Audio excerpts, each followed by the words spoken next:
Hey, good people, Davia here, and welcome to Tales from the Shaker, a Davia Williams Stevenson podcast. I am excited to welcome my guest today, Mrs. Achea Redd. Y'all, we've already started this conversation. So it might feel like you came in midstream, which would be the truth. But let me tell you just a little bit about her. I want your minds and your hearts prepared for what I think will be a really powerful conversation. I believe in Achea's work, and I think folks are going to be free because of what you're doing. I'm about to cry before I've introduced you. Okay. Achea Redd makes mental health awareness her mission. Why? Because for Achea, it's personal. In early 2016, Achea was diagnosed with generalized anxiety disorder. We'll call that GAD, G-A-D. Terrified and ashamed, the mother of two, beautiful. Are they both teens now? Almost. Tween and teen. Yeah. Yep. Well, she hid her condition from the world, but she quickly realized it was only getting worse. Her GAD, combined with her history of depression and past eating disorder, affected her both mentally and physically, culminating in what she terms a full-blown nervous breakdown. It wasn't until she acknowledged the situation, which is where the power lies, I think. It wasn't until she acknowledged the situation with her loved ones and sought treatment from her therapist and doctor that things finally started to get better. Yeah. And there's much I can talk about it. Achea has a foundation. She's written 3 books. I was first exposed to you when I was at the Women of Achievement luncheon when you keynoted. Yeah. And I hung around afterwards trying to get your attention. Like, we share passion. But you were quite popular, so wasn't to be. Not until a few years later were we going to be able to meet. But real girls fart. I love that. Fart means. Let me get it right though. What's the acronym? Fearless, authentic, rescuer, trailblazer. Yeah, love that. You hear that? Oh, yeah. I love that. Well, Achea uses her own life experience and mental health disorder to help women find their voice and let it out. I believe that. And most importantly, let women and girls who are suffering, struggling, and stressed know that they're not alone. I tell you, as a clinician, I know that one of the biggest tricks, I think, of depression is that it makes you think that you are the only one, you are the worst one, there's no one. And there is a loneliness aspect of course to it, right? Yes. As I read your book, you talked about when you started sharing your story, there are those who can receive it and those who can't receive it. Right. And sometimes a question, how are you doing, doesn't really want the real answer because they're not prepared to step in and intervene, right? Right. Yeah. And, to be truthful, everybody, especially as it pertains to the book, we were all going through a pandemic at the time. Yeah. And there was a lot of uncertainty, and mostly everyone in my circle, was experiencing some kind of mental health challenge, whether they called it that or not. It was just bad for everyone. Yeah. So, that there's a chapter in the new book called Depression is a Liar. And it is, it is a liar because it does tell us things like you're alone, you're the only one feeling this way. And the truth be told, there are more people out there who are suffering than we even know. One of the things I always say that I hope to be the case is that we talk about depression, anxiety, grief like we would, pre-COVID, the common cold. We're afraid of the common cold now, but absolutely. But when you say you have a cold prior to this new world, everybody knows what to do. Yeah. You're not judged for having a cold. Right. You know what to do. Right. And I hope that, because I believe most people will at some point in their lives have a clinically significant, at least one, clinically significant experience of depression or anxiety, and all of us have losses. So we'll all deal with some level of grief. Yeah. And what you're doing, sharing your story, you're a high-profile person, you're married to a former Olympian and NBA star. You live a public profile. Yeah. You're the daughter of parents who were pastors. Your father was a pastor. Yeah. So you've been probably living some level of public exposure and expectations all your life. Yeah. So to be this vulnerable, and you are real, and you are raw, and I just feel the power Thank of you. it breaking change for people who are afraid to speak up. Thank you. Yeah, I really appreciate you saying I that. believe that so much. So we're referring to the third book, but we're going to talk a little bit more about our story. But I really want to make sure you all go buy this. My goal is to help this be a bestseller. It's called "The Precipice of Mental Health: Becoming Your Own Safe Space." Yes, ma'am. And I love how just the structure of your book, Yeah. how you start asking questions at the end. Ask yourself this question. Yeah. Ask yourself this question. It's not just a read. It's even a workbook of sorts. Yeah. It doesn't drive you to have your pencil and paper and fill in dots, but it certainly does ask you probing questions to begin to understand what is true Yeah. for you. Yeah. Yeah. I mean, for me, as with all of the books that I've written, it's always been very important to put that aspect of self reflection in each one of the chapters, just because, I mean, yes, I'm a writer, but I also think I've gotten to the place where I am because of curiosity. Mm.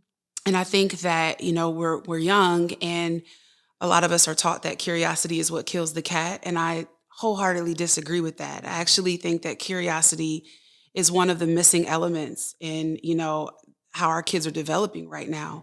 We need to teach them to be curious. We need to be curious with ourselves. And so putting those questions at the end of the chapters is solely so that the person can choose to go on the journey. It's an invitation for them to go onto the journey to discover who they are, to be curious with themselves and their circumstances. I love that.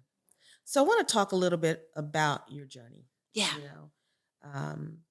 Tales from the Shaker. The premise is right. You are the Yeah. mover and the shaker in your own life sphere of influence. Yeah. The shaker is also what is the circumstance or event or what have you that caused you to be shaken, that caused you to think a new way, maybe connect to your resilience, to find a passion, a purpose, whatever that is. Yeah. And then the shaker will be, we'll talk about this later, the cocktail that we'll toast Yes. with at the end, just by way of hospitality and celebration. So in this book, and you've written two others, but we're talking about this one today mostly. Yes. You share some of your childhood. Yeah. And a good bit of the pain attached to it. Yeah. I want to ask questions that you'd be comfortable answering, but I also know that you sign everything authentically me. Yeah. And so you told me there wasn't anything really off limits I could ask you. Right. Some questions. Yeah. So I know that a great source of your pain and what probably precipitated your first episodes of depression when you were young is the dynamic in your household growing up. Yeah. I spoke about it in my first book, mainly, talking about how the relationship between my mother and my father was very volatile. I could go to bed at night, as most kids do, and while other children would wake up and everything would be the same as when they went to bed, for me, I would wake up to screaming, shouting, throwing things, and we're moving to grandma's house for the next 4 to 6 months. And that happened at least once every year between the ages of 0 and 5. And what put a stop to it was my mother and father got together to have a conversation. And I guess the conversation went well. And from there, my brothers were conceived. And at that point, we were getting ready to move into this new apartment. And I just remember at that particular time in my life, I want to say 4.5. So I feel sad, okay, that I have to even say this, but I was really happy that my mom and dad were going to divorce, because I felt like when my dad was with me by himself and not in the house with my mother, I experienced a nicer version of him. And then I also felt like when my mom wasn't around my father, that I experienced a better, happier version of her. And when they were together and I was among the two of them, it was really sad and just miserable and not a lot of laughter. And I found myself emotionally parenting my mother. And I think that for some reason, it probably was the same on some level with my father. Um, I just remember feeling like I was pulled from one side to the other. My dad had a standard that he wanted me to meet and achieve. And my mom, it wasn't so much about me achieving and meeting a standard as much as it was just being available to meet her needs. So my entire younger life was me existing to meet a need and for someone For else, someone else. not me. And This is even before the brothers come. this is before the brothers This is come. how I this mean, is how you learned. yeah, I mean, this existence is as a when little my one. synapses in my brain and everything. A child. You're a practitioner. Like a child, when they're younger and need to feel safe and secure, they get that safety and security from their parents, and they learn that they can be safe. I never felt safe. Um, And I just remember that, when my mother, would come and she would talk to me about problems that she and my father were having, most of which it would be because I would hear her crying, see her crying. And these were like gut wrenching cries, like, God help me, And, when you cry from the belly and when you're young, you don't understand that when you hear your mother doing that. So when I would ask her what was wrong, she definitely told me what was wrong, and I definitely knew way more than I should have. And but I was sworn to secrecy, which is really sad, and it's I'm learning now to not intellectualize my feelings. So it was sad, and it hurt me in the long run because what I ended up doing is like I was her outlet, but then I was sworn to secrecy, and so I had no outlet. So my outlet became when I would go into my room and play with my Barbie dolls, when it's supposed to be imaginative play and creative play, it ended up being reenacting the conversations that happened between mom and dad, and then me and mom about what was going on between mom and dad. And, I just remember feeling like as a young girl, just not good enough, because I'm just not able to be the kid. I've got to take care of everybody else. No one cares about me. And then that went into creating a whole host of like other, mental health issues. You think about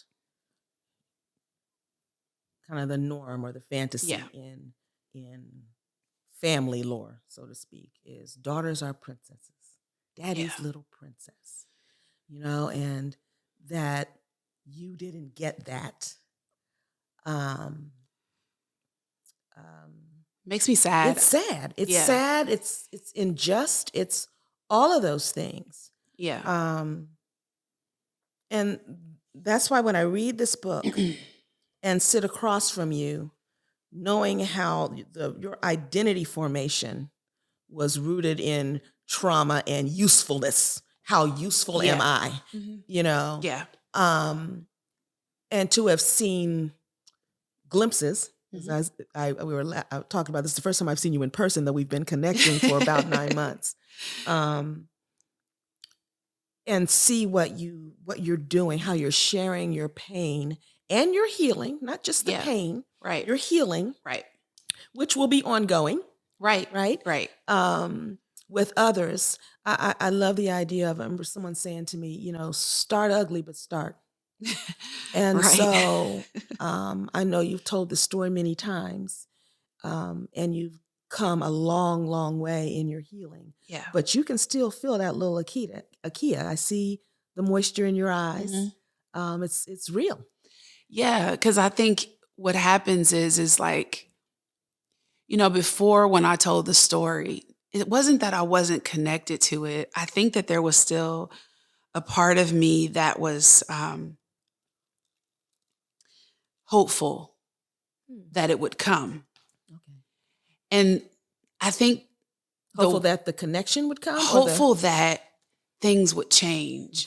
Hopeful that at some point, some way, things would be different between me and dad. me and mom. And now I have come to the realization that that's not going to be the case. And I think that the moisture comes in my eyes because I'm grieving that now. And it is a loss. It is. And it is, you do very much go through these stages of grief that you would if you lost someone.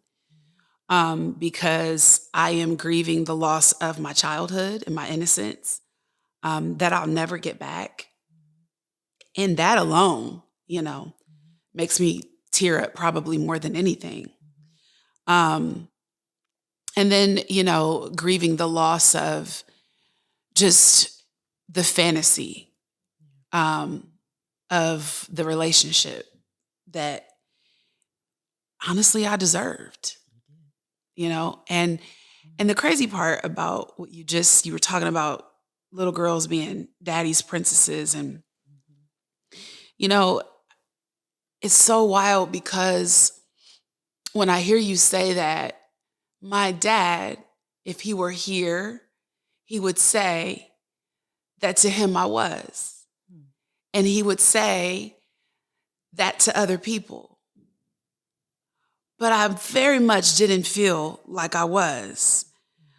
I felt like an achievement, like an object, like something that I can use to make me proud and to make me look good.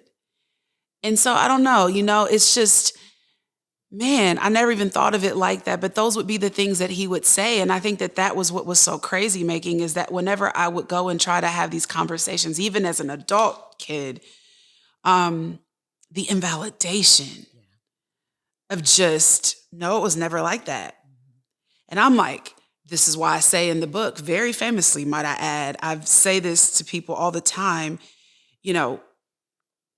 your intention doesn't erase my experience. No, it doesn't. Come on now. And that's one of the things that I learned while writing that book, is that you can tell me all day that your intention wasn't to hurt me and that you tried your best, but the fact of the matter is that you did hurt me.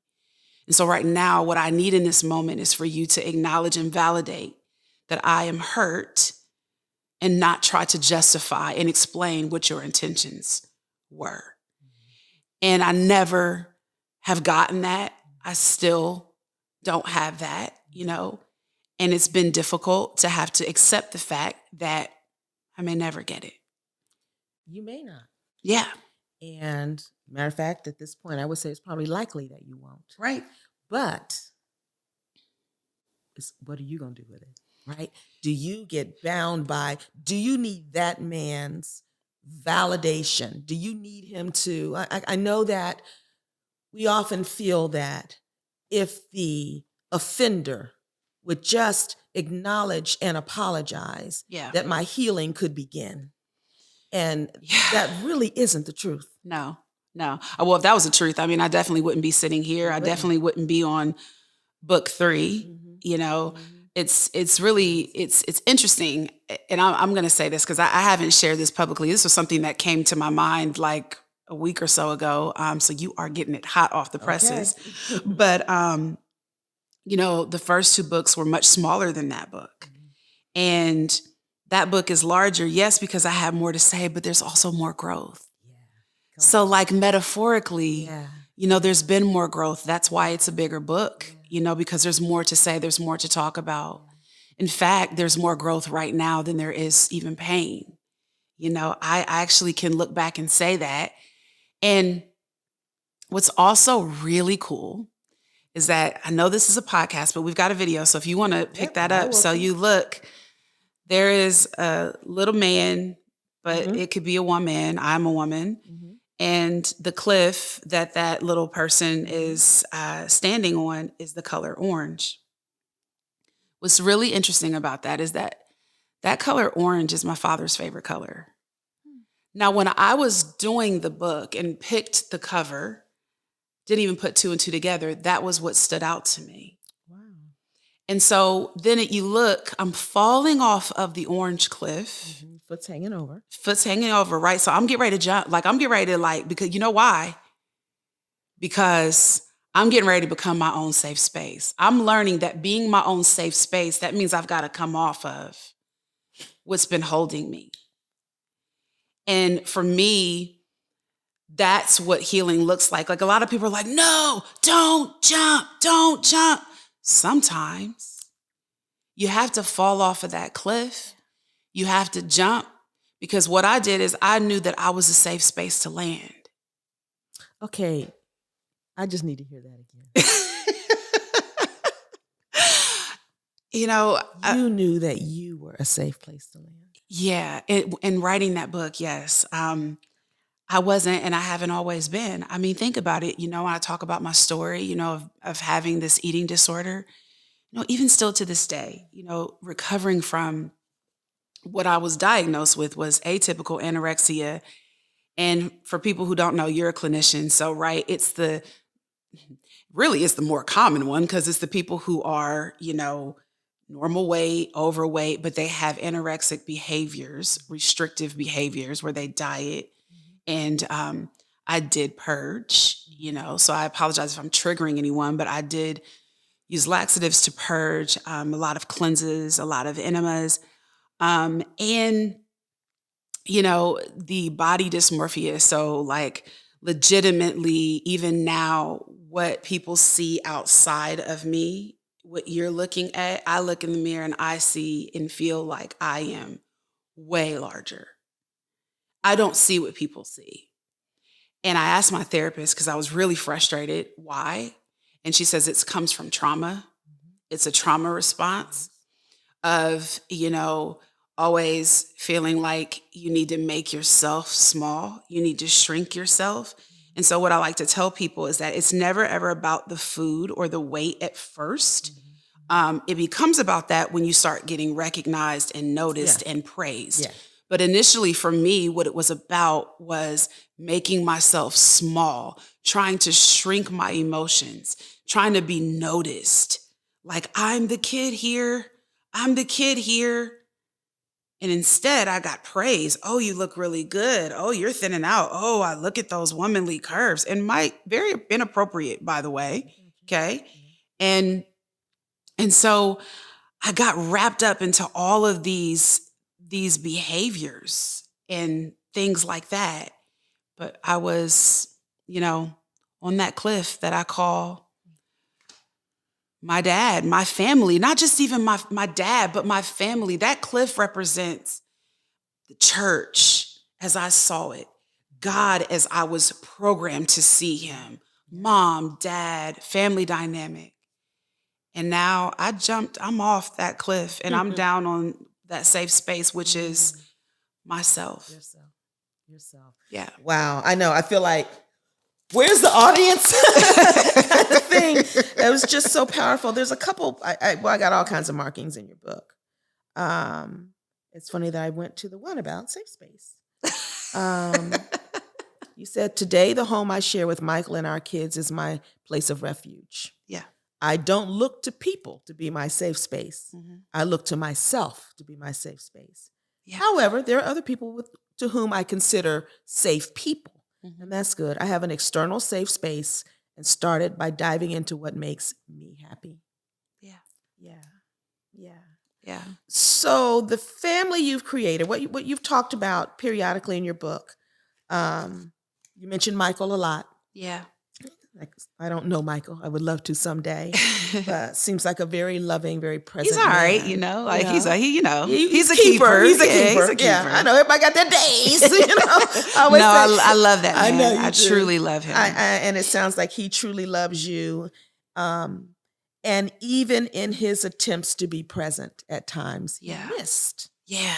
He Yeah. missed because Yeah. he can't, I often say, regardless of what your pain is, whether it's this type of pain or I remember a girlfriend and I who'd both been through breast cancer and the mastectomies and all that, and had to have multiple surgeries, both of us, to Yeah. get things right. And one of our mutual friends who really cares for us said, "What are you trying to be, perfect?" Mm. And I remember how hurt my friend was. And you have to come to the conclusion is, you know what? though this can feel like a lonely space, even amongst those that I love and know love me, Mhm. for you to really understand, you'd have to have experienced this. Yeah. I don't want that for you. Yeah. And so there's a level of aloneness that you have to accept when Yeah. you've got some deep pain to heal from. Yeah. And but you've taken it another level. And I just love the language of that. I've learned to become my own safe place. Yeah. That is just so, so powerful. Yeah. I got a few things on my mind. I know that time is running. I'm trying to figure out which one to take. Um, let's see if you can give a brief-ish answer for this, I'll and then I'll try. wind up with Oh the next one. gosh. And if you can't, we just keep the camera rolling and we'll work on it later. We cut it into 2 parts. But so we've talked about all the dysfunction of your childhood. Yeah. Your parents divorced. Yep. You were an adult when they divorced. I was, yeah. Okay. Were you already married when they I was when they already divorced? married. Okay. I had my oldest. Okay. So Michael was just born. Okay. Yeah, I mean, but it was not any easier. Yeah. Oh, I'm sure. I'm sure. I'm just even trying to picture the wedding and who was there and all of that. Both of your parents are still living. Yeah. Is there any relationship with your dad? No. None. No, we don't communicate. We don't have a relationship. I'm not going to sit here and lie and say it's not by choice. You know what I mean? Some people say those things and they're like, it's not by choice. No, I chose to walk away from it because, that was not, like I just said earlier. I mean, if I wanted to fall into myself and to become, my own safe space, and I also wanted to get reacquainted and reintroduced to God, I had to divorce myself from and walk away from the things that contaminated that view in the very beginning. Not to mention, he certainly helped. The last interaction between us was a very painful letter that I received on Father's Day that I've never talked about publicly, but I knew when I received that letter that it was time for me to walk away. And it was, truthfully, I felt like it was God giving me permission and saying that enough is enough. And so I feel peace. And I think that he is happy and he's peaceful. And I think that it's better off. Mom and I were working, we do talk, but we're working. We're trying to find a relationship that could truly be a mom and daughter relationship and not so codependent, so it's a work in progress, but we do talk, and that's a good thing. And we both know that something needs to happen, and we both are willing, to put the effort in. So you have the opportunity, you're in the opportunity to create a different experience, a different marriage, a different parenting experience. Absolutely. For your kids. And in reading your book, I know there were times when they saw you down, saw you crying, saw you in pain. Yeah. And you didn't lie to them. No. I think that's huge. Yeah. I think the trust that has an opportunity to build with a parent who will admit I'm struggling and the permission that it will give them, because if they get to live some life, there's going to be some shit that hurts, right? Oh. There just is. Already. And to be able to know that is human. Yeah. And if you face it, you can't heal anything you don't face. Right. We always say, I feel it to heal it kind of stuff. I just think what you've given your kids in being authentically you. Yeah. In the ugly, hard parts, and authentically you in the healing, growing, vulnerable, vocal parts. Yeah. Are immeasurable. Do you worry about causing pain? Yeah. For your children? Yeah. Do you know that what you're doing is nothing at all like what you came from? Like not at all? Yeah, I do. Okay. I know that. Thank you for saying that again. It never can be said too much. I think when you come from a dynamic that I came from, it's very easy to get caught up in, being hard on yourself. as hard, as far as how you're parenting your children. My kids are my heart. They are my buddies, but they are functionally my buddies. I Yes. don't rely Yes, on there you them go. for Well, that was the my, sweet. emotional well-being. I have a therapist and I have girlfriends and I have a husband. Mhm. I am there to be their emotional rock and their emotional support. And if they need something outside of me, I bend over backwards to find it. And they know that. Mhm. And, do I want my kids to end up on someone's couch, 10, 15 years from now? No, but what parent does? Mhm. And that may happen. And I have to be okay with that. I just would hope that I'm not the one that has caused that, Mhm. but again, that's Mhm. okay too. Yeah. I do know that both of my children have, somewhat inherited a little bit of the genetics, which we know scientifically can happen. Okay. Got one, one of them is very anxious. The other leans more to depression. Mhm. So I watch both of them, but Mhm. both of my children have been to a therapist, and one That's of them functional. is Then that is functional, yeah, right? and one of them is Yeah. actively in cognitive therapy Yeah. right now. Yeah. So I feel good about it. I'm doing Should. all I can do. Yep. You should. You should. And they know Mhm. that reaching out for help, Oh yeah, or sharing when you're struggling, that that isn't in itself the dysfunction. Matter of fact, that's the key to breaking the dysfunction and 100%. to growing. Yes. I think that's an immeasurable gift Yeah. you're Thank giving you. your kids. And I love that you're speaking this to the culture. Yeah. We need to know Yeah. that. I mean, I think I would say especially or particularly because I'm African American, so I know my culture.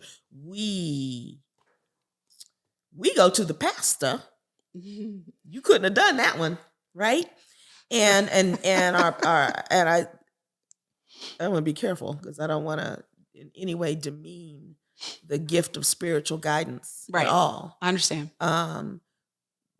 But you don't go to the mechanic when your teeth hurt. You go to the Correct. experts. And Correct. so the more we can normalize and help with access to mental health, the stronger, the healthier our Yeah. individuals and our families will be. Your work will have not been in any way, shape, or form in vain. I don't believe it is now. Yeah. I pray for that every single day. I just hope that. I mean, obviously, that's why I've dedicated my life to this work. So that these words, these books will outlive me. But more importantly, just so that my children, they have this, they have something to lean on, and so all the other stuff is just a byproduct.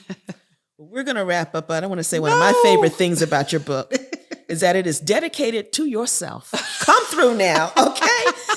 To Achea Redd, me. I love that. Well, we're going to toast Yes. with one of Achea's favorite drinks. I made a Moscow Mule. That's vodka.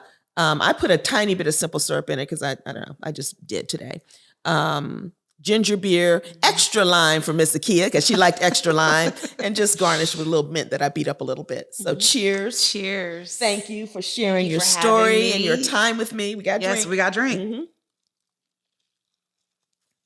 This has been a most cherished episode of Tales from the Shaker, Davia Williams Stevenson podcast. Take care. I'll talk to you soon.